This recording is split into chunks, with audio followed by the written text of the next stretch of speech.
தீய சக்தி, ஊழல் சக்தி இதெல்லாம் ஏன் சொல்றோம், எதுக்கு செல்றோம், யாரை சொல்றோம்ன்றதெல்லாம் மக்களுக்கு தெரியாது.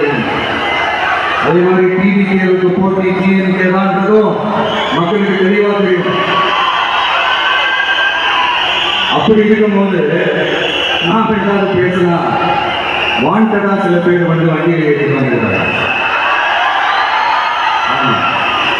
வாண்டடா சில பேர் வண்டியில் ஏறி உட்கார்ந்துக்கிட்டு குரல் கொடுக்குறாங்க. சீரியஸா ஒரு போட்டி நடந்துகிட்டு இருக்கும் போது இங்க காமெடிக்காக இடம் மக்களுக்கு தெளிவாக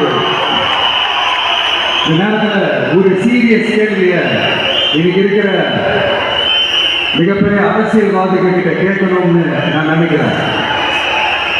நீங்க அரசியலுக்கு வர்றதுக்கு முன்னாடி உங்ககிட்ட இருந்த சொத்து எவ்வளோ?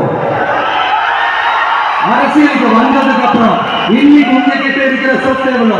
அதை ஓப்பனா டிக்ளேர் பண்ண முடியுமா? அப்படி வந்த காசுலாம் என்னென்ன தொழில் செஞ்சு வந்துச்சு, என்ன வேலை செஞ்சு வந்துச்சு, உண்மையிலே நீங்க உழைச்சி சம்பாதிச்ச காசா இல்ல ஆட்சி அதிகாரத்துக்கு வந்ததுக்கு அப்புறம் ஆட்டிய